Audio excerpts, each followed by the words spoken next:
up, everybody, and welcome to the Joe Kilgallon podcast, aka Kilgallon's Pub. I'm your host, stand-up comedian Joe Kilgallon. I hope you're having yourselves a wonderful week. I really do. As with every episode of this podcast, I like to start off with a little bit of gratitude. So shout out to, first and foremost, all of the Patreon subscribers. You guys are amazing. Hope you enjoyed the latest bonus episode and all the other perks that go along with that. I hope you guys are amazing. You guys keep me going, so I love you very much. Also, shout out to anyone who's watched my latest stand-up comedy special that is available on YouTube. If you go to youtube.com/Joe Kilgallon, it'll be right there on the homepage. It's called Life and Death. It's up to like 30,000 views right now. I'm feeling very happy with that start. Want to keep that going. So if there's anyone out there who you're like, you know what? So-and-so, that piece of shit, he could deserve a laugh. Or you know a woman where you're like, you know what? She's kind of an uptight bitch. She could use a laugh. Send her the link. That's what's awesome about YouTube. Have it on your phone, right? Copy the link. Go right to your text message. Paste that link. Send it there. Hopefully it makes them happy. And then everyone gets laid. That's what I really want. I want everyone to get laid, damn it, because I'm a good person. You understand? All right, cool. Gonna have some fun with today's episode. And I got to start off with another apology. It is late. Normally I don't drop podcasts on a Saturday, but my 4-year-old got strep throat. Then the first grader, my 7-year-old son, got sick. So I had 2 days in which I had to tend to them all damn day. And this happens with kids. They get sick all the time. And so, yeah, I really couldn't, say, hey, guys, I need you to leave me alone. Daddy's got to go make magic happen in the basement, aka my office where I do this podcast. So I couldn't get away. And then I was hungover as hell on Friday. That one's on me. I'll blame the kids for the other 2 days. Wednesday and Thursday, and even a little bit Tuesday, but all on me on Friday. Thursday night, we did a show called 51st Jokes at the Laugh Factory. I was also at the House of Blues in downtown Chicago. Both amazing shows, amazing times, great hangs with the comedians afterwards. One of those nights on Thursday, went out with the comedians afterwards. A couple I haven't talked to in a while. Some people I don't get to hang out with as much. So it was nice. It was a nice mix. And then some friends who I hang out with a lot. So it was good. It's like your standards. What's the word I'm looking for? You're the regular people on your team. I don't know what the hell word I was trying to look for there. And then you got some newcomers, your veterans and your rookies. There we go. Figured it out. And so it was nice. It was a nice night. And went to Galway Bay Pub in Chicago, one of the best bars in the world, owned by my man Nolan. He great dude. We're gonna be doing a live Let's Get Dumb on St. Patrick's Day from Galway Bay Pub. So Sunday, St. Patrick's Day. We're probably gonna get started maybe 10 a.m., 11 a.m. I don't know. We're going to get after it, and it's going to be nuts. So if you're a fan of my other podcast called Let's Get Dumb, St. Patrick's Day, find yourself, get your phone out, laptop, wherever you could watch a live stream, because we did this in the past and it gets crazy. So it's definitely worth a watch. And then I'll put the rebroadcast of it up on YouTube, of course. Anyhow, now, so it was one of those fun nights where I remember being like, oh, I'm not going to go out too late. I'll just go out for a couple afterwards. And then before I knew it, it's 3 a.m. and I'm like, I better get home. And then I was paying for it the next day, but not too bad. Not too bad. My one son was he was good enough to go back to school, but I still had the little one. Even though he's fine, it's like you have to be on antibiotics a certain amount. He had strep throat.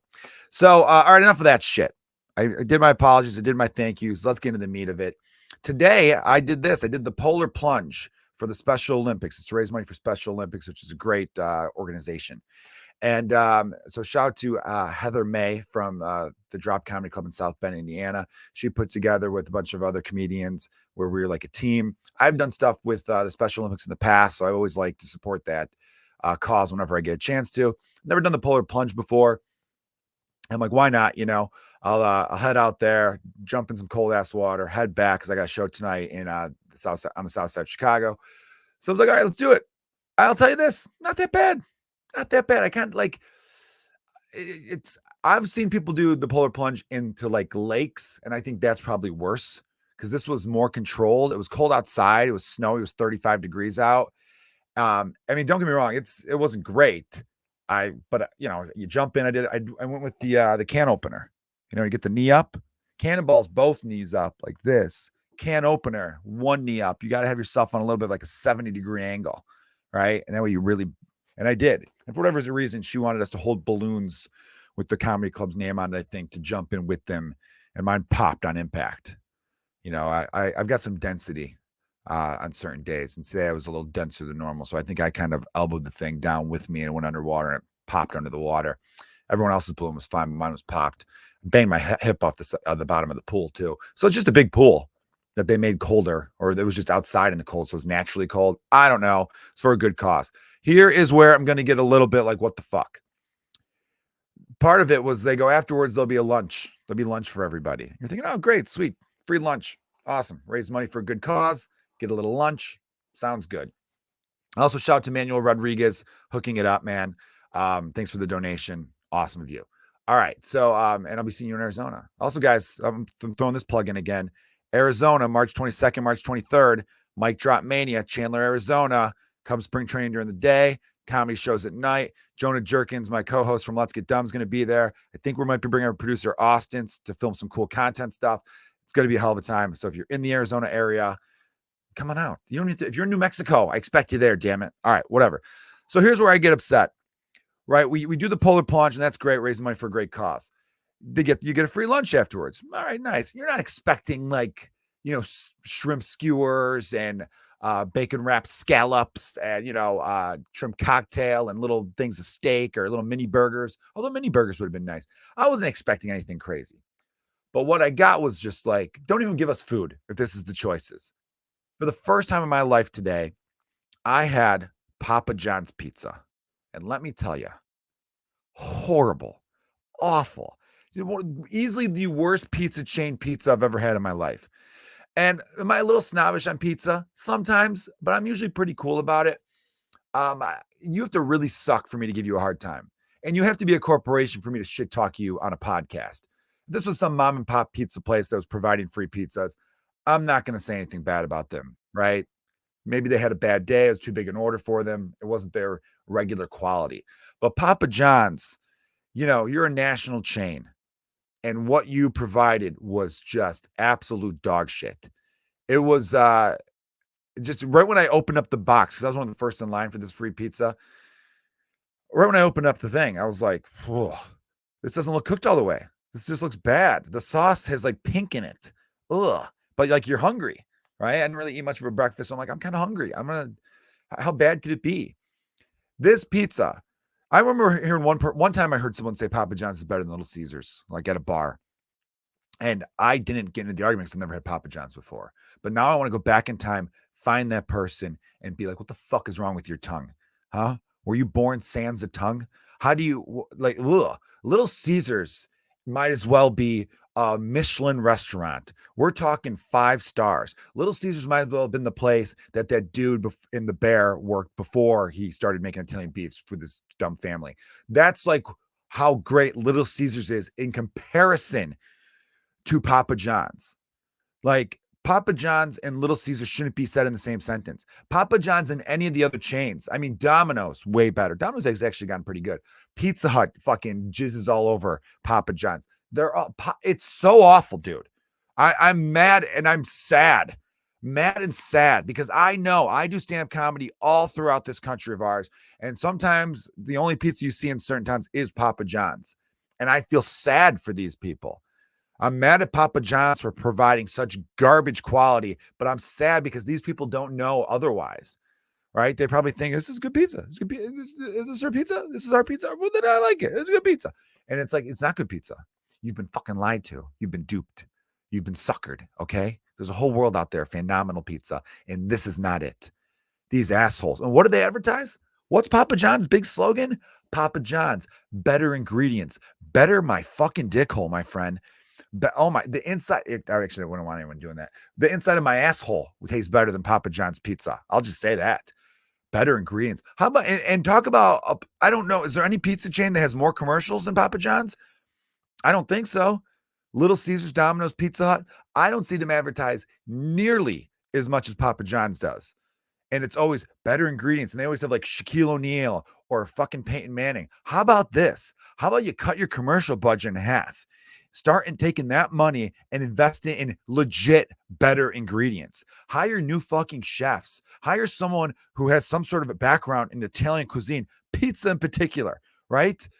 Like, by the way, Sbarro's way better. Like, I'm trying to think of more pizza chains that just fucking dominate Papa John's. It was horrible. I can't believe I finished the whole one piece. I put 2 pieces on the plate because that's what you do. You don't take 1 piece, you take 2. And finished the first piece, not enjoying a single part of it, just being like, I'm hungry, I'm gonna eat it. Took one little bite of the second piece, and I was just like, I can't even do this to myself. This is horrible. Better ingredients. Again, save the money on the advertisement. You know what the best advertisement for your business is, Papa John's? Having pizza that doesn't taste like asshole, fucking like a rat's asshole. That's right. It tastes like a rat's asshole on a fucking hot summer day with just no love. No love. And you could tell when you take a bite out of a Papa John's slice that the person who made it fucking hates that they had to make this pizza. They fucking hate it.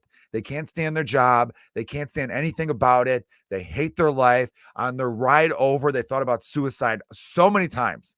The whole drive to work, right? They took the bus, actually. These people take the bus to work, which I'm not knocking, okay? We've all, people take the bus, and that's fine. It's a lot of, I know people with wealthy jobs that take public transportation to work, but this guy did not want to take the bus. He takes the bus that's like, fuck, man, so many things I did wrong in my life. And now I got to go make Papa John's pizza. There was no love made when that pizza was made. None. Someone who works with him goes, I don't think you cooked that one long enough. And he didn't even respond to his coworker. He just gave his coworker this look. And the coworker's like, yeah, I'm sorry I even brought it up. Because he just that look from his face to his coworker's face said, do you think I give a fuck if this isn't up to Papa John's quality? We have no fucking quality here. Okay. We're all getting fucking $9 an hour. He pays Peyton Manning and Shaquille O'Neal $20 million to make him look cool in a fucking skybox. This is bullshit. Okay. Fucking awful. I don't give a fuck. And anyone who orders from here purposely deserves whatever goddamn. There's no way I'm not going to be sick tomorrow. I'm already feeling it. You ever eat something so bad, you tell yourself, I better throw up before the throw up gets me. Like, I'm going to do a preventive strike. You know what I mean? I'm going to punch the bully in the face this time before the bully gets me. Because I still taste it. I still taste this Papa John's in my fucking chest. And I know I'm going to either wake up hungover tomorrow or it's going to get me at the worst moment. I'm going to be vomiting from this. And the whole drive back from South Bend, Indiana to Chicago, Illinois, I kept thinking everybody did this great thing. They jumped in ice cold water to raise money for the Special Olympics. And now they're fucking going to be just shitting their brains out later or vomiting later and thinking to themselves, never again am I going to do it for this cause. Or they're just not going to eat the food. I'll tell them, I will go, how much money do I have to raise for you to provide food for us that's not going to kill us? How much for that? Just don't give us food then. That's what it should be. Because I guarantee there's going to be so much left over because the word's going to get out being like, that's the worst thing I've ever touched, I've ever tasted. And whoever puts the food out is going to be like, well, I guess I got a lot to bring home. And that's a divorce. If you bring home, I got 6 boxes of Papa John's. Hey, we're eating for free the next 3 days, kids and wife. Isn't this great? Your kids will lose respect for you as a father and your wife will cheat on you. Just know that. Okay. So guys, get better quality pizza. Okay. Go to Little Caesars, go to fucking Domino's if you got to go the fast food chain route, or find yourself a nice little place where you can just tell that there's some love made there. There's got to be a guy named Luigi, right, in your town. If not, you got to move to a better town. Move to a town that has some pizza. Mexicans make great pizza. Italians make great pizza. Fine. If you don't, honestly, everyone should live in a town with those 2 demographics at some point, right? I don't know what city doesn't have at least 1 or 2 of those people that you just say, hey, we need you in the kitchen. Okay. This is a small town. Everyone's got to have their part. You know what I mean? That guy over there, his name is Bobby. He's obviously our fireman. Okay. Your name is Tony. Here's your apron. Okay. If you want to wear the big funny white floppy hat, that's on you. But get in the fucking kitchen. All right. We got a community that needs to be run right now. All right. Enough of that rant, but goddamn, it's going to take me a while to get over that one. It really is. Trust me. So here we go. And it makes me think of this. Let's talk about business as a whole. I don't know if this is happening wherever you may be living, wonderful listeners, wonderful viewers. I don't like this new trend where every time a business closes, everyone will start to say it's everyone's fault but the business owners. I've seen this. There was a bar that I'd gone to a handful of times, never liked it, but it was convenient. It was nearby, so I'd been there. Never a good time. I don't know if you just have one of those places where like, why am I here again? Oh, whatever. And you're just there. Recently announced it was closing. Everyone in the comments was like, Chicago violence, Chicago taxes, Biden economics, inflation, all this kind of stuff. And I'm not saying businesses aren't facing tremendous amounts of pressure from varying causes, varying, whatever. There's a myriad of reasons. There's a good vocabulary word for you. But I want more honesty. I want, and I don't like to get involved, but part of me was like, I wanted to make the comment, hey, how about it's none of those things and this bar just sucks? How about the person who started the business was a fucking idiot? There's this weird notion that just because you start a business, it deserves to stay in business forever. No, it doesn't. It really doesn't. Get your shit together. Sell a product, sell an experience, sell something that makes people want to keep using you or going to whatever business you provide, right? I'm just talking about bars and restaurants. There's other things like that. And it's this whole idea. Because look, starting a business is incredibly hard. I think if I was ever running for office, I would streamline that and make it an easier process. You want to start your own business? Here you go. You go to this office, you fill out a couple pages here, and there you go. Permits this, bam. It's a fucking couple day process. Maybe in a couple days you got to wait because you do have to process stuff. I know a lot of people make the whole thing where it's like, oh, government, they give you 10-page things. I'm like, well, sometimes you need 10 pages.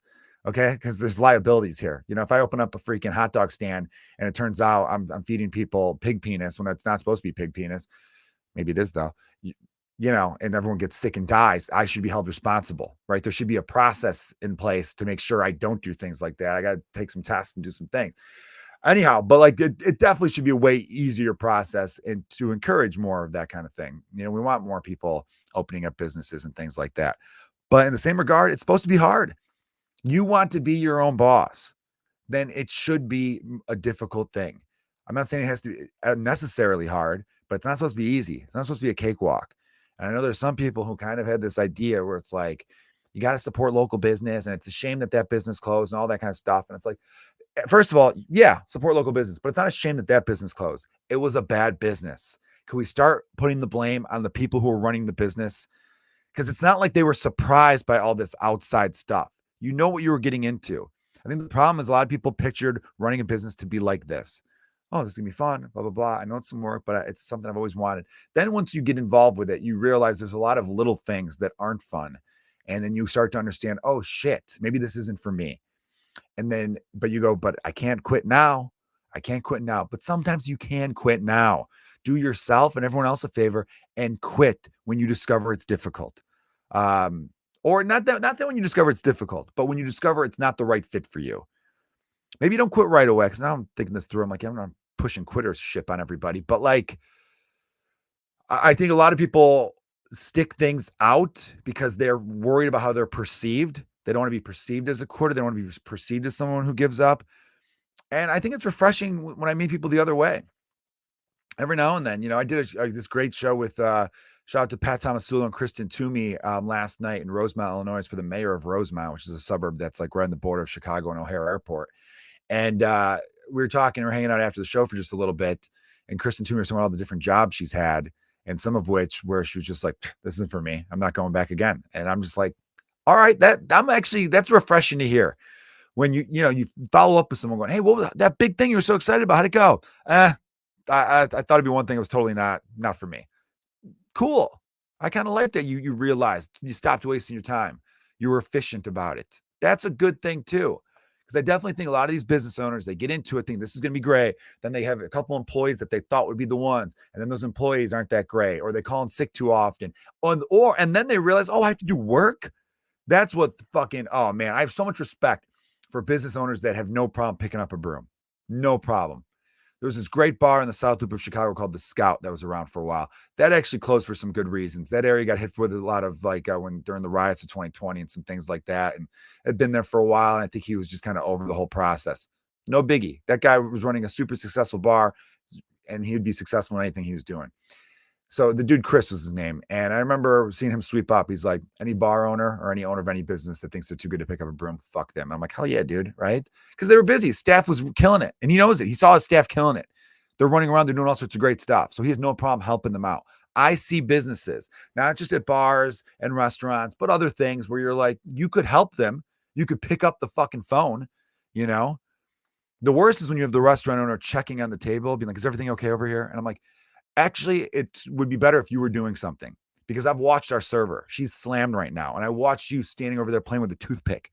Pick up the pace, my man. I'm going to leave her a great tip. I'm going to leave your restaurant a bad review. What do you think of that? I've actually never said that to anyone before, but I'd like to. But yeah, I definitely think there needs to be some more. If you want ownership, you need to take ownership. Put that on a fucking t-shirt, huh? That's what I feel like that. If you want ownership, you got to take ownership. Because like I was saying before, they get into it, think it's going to be great. They start to get hit with some annoying things and it gets tedious and it's more hours than they thought and all this. And then they fall out of love with it. But they have to keep it going because they don't want to look like a failure to all their family and friends. And then no one benefits in that situation. So instead of a bar that should have closed, or I don't know, I keep going to bars, maybe I hang out with them a lot. But instead of a business that should have closed after a year or two, you got one that's open for 6 years, probably racking up more debt and just wasting everyone's life. Don't do it. Honesty, ownership, justice, integrity. Now I'm just saying words. I'm just saying words at this point. All right. What other fun shit's going on right now? I wanted to bring this back. So here's something. The YouTube channel's starting to uptick again, which is nice. Hello, new subscribers. If you're checking out the podcast, again, I've been putting a lot more videos on there, the life and death specials on there. And if you like life and death on YouTube, the full hour called Good Grief, unedited, uncensored, that is available at punchup.live. Punchup.live is a wonderful new comedy platform that features the likes of Mark Norman, Sam Morrell, Steve Byrne, Roy Wood Jr., Carmen Lynch, Steph Toloff, a number of great names, Jordan Jensen. Who else am I thinking of here? But and myself. So check it out. And that has all my tour dates, all the tour dates coming up. I'm going to be in LA March 1st, then Milwaukee March 15th again. And then I will also got Chicago shows, of course. And then Arizona, March 22nd, March 23rd. All right, last plug of the podcast, I promise. But I came across some old comments, one of which said that they loved the segment I was doing back then called Fuck, Marry, Kill. Now, at the time, I was cleaning out my basement and I found this big, huge bin of all of my DVDs. And I came up with this idea of reaching in at random, pulling out 3 DVDs, and based on whoever the stars of those movies were, I had to play the game Fuck, Marry, Kill. I should say Fudge, Marry, Kill, just so YouTube doesn't take ad revenue away from me. I love you, YouTube. Please be good to me. Please keep pushing my channel. I'm starting to make a little money again, and Daddy needs it. All right. So here was the. Oh no, those aren't the ones. Those aren't even fucking DVDs. I picked them out. They're right over here. I literally picked them at random. Some people might be like, "Did you really pick them at random?" I couldn't drag the entire box over. So anyway. Picked them at random. I'm going to reach over and grab them. Same to you. And then we're going to play this game. All right. So here we go. Reaching across. Almost dropping them. All right. I've got Forgetting Sarah Marshall. First one out the date. This was a DVD that I bought for $9.99 used from Blockbuster. Back when Blockbuster was around. Probably 2009, I want to say I got this. Next one we've got. One of the funniest movies of all time. MacGruber. Unrated edition. If you've never seen MacGruber with Will Forte, Kristen Wiig, Ryan Phillippe, and Val Kilmer, you're doing it wrong. And then the last one was one I got. These are screeners. I am part of the Screen Actors Guild, SAG. That's my union. And around awards season, as long as you're paid up on your union dues, which I'm not this year, so I didn't get any, but you get these screeners. So you get to watch all the nominated movies for free. It's really awesome. But they give them to you in like these weird little DVD things. And then my one friend was like, why are you still getting the DVDs? You could just watch them with links online. I'm like, I like the hard copies. Okay. I still like that, especially if it's free. I'm going to say no to that. And who doesn't like mail? Getting things in the mail. I like the mail. All right. So these 3, let's see how we're going to do it. Well, the first one with the movie Brooklyn, which is about an Irish girl moving to Brooklyn at like the early 1900s, I want to say. It stars Saoirse Ronan. Or is it Saoirse? There's 2 different ways to pronounce that name. I'm going to say it the way my cousin's daughter's name is pronounced, and that is Saoirse Ronan, great actress. She's been in a few things, a lot of things actually. Did she win? She might have won. She won the Golden Globe for this movie, yeah, best actress. So, man, the Irish actors and actresses are fucking killing it nowadays. Are you kidding me? I mean, you got Barry Keoghan, you got Colin Farrell, Paul Mescal, Cillian Murphy. I mean, the list goes on. Oh, this has Domhnall Gleeson. His dad's a great actor too. Brendan Gleeson, I believe his name is. Michael Fassbender's Irish, I believe. I saw him in something recently. Anyhow, so Brooklyn, the pick from this is Saoirse Ronan. Then from MacGruber, you got to go with who's ever on the cover. That's a lady. Yeah, you got to go with the lady on the cover. I was going to say, like, if I ever picked one with all dudes, because I had that in the past, then, I got to do it. You got to stay true. Great to hear my dog barking upstairs. Real professional podcast, Joe. Kristen Wiig is the choice from that one. And this one I could choose between Kristen Bell or Mila Kunis. I'm going to go Mila Kunis because Kristen Wiig sounds too much like Kristen Bell, and they both have blonde hair. And just for the sake of variety, I'm going Mila Kunis. All right, here are my choices. Let's see here. All right, I am going to go with. I am going to Fudge Saoirse Ronan. She is an Irish woman. I don't know why I said that weird. She's an Irish lady, and I do love the Irish. I'm American, but I come from pretty much all Irish background, and but like I'm gonna fudge her because if we married, our kids would just need all the sunscreen. It would be too much. I think she would understand that. I am going to marry Mila Kunis. I find her very attractive. If we had kids together, they would have a medium complexion between mine and hers. Maybe if they had her dark hair and my blue eyes, though, whoo, baby, that is a movie star in the making, those children. And I find her cute and adorable and sexy. She's got a lot of that going on for her. So Mila Kunis is my pick to marry because I want multiple runs at that. That's so disrespectful. And then I'm murdering Kristen Wiig. And I like Kristen Wiig. I think she's a great actress. Bridesmaids was super funny. She's really good in this. But I'm going to murder her because sometimes she can be funnier than me. And I don't want that. Okay, of course. Just of those choices, she seemed the most easy to murder. Because I think compatibility in bed, it'd either be really fun or horrible. But I could see her being like making silly voices while we're getting romantic. And it's kind of like, you got to know when to stop running shtick. She comes from an improv background, and improvisers, they're always like trying to be on. We're stand-up comedians. We know when to turn that off. We know when to be on, being funny. And then we know when it's like, no, we're just being human beings now, having a human being conversation. Not everything is look at me, look at me. So those are my choices. I'm very happy with them. I hope you guys like that I brought back Fudge, Marry, Kill. But there we go. Again, I am fudging Saoirse Ronan. I am marrying Mila Kunis. And I'm murdering Kristen Wiig. I'm doing it. Those are my three choices. All right. I hope you guys enjoyed the podcast for this week. Tell all your friends about my comedy special. Check out punchup.live for my tour dates. You guys are amazing. All right. Cheers.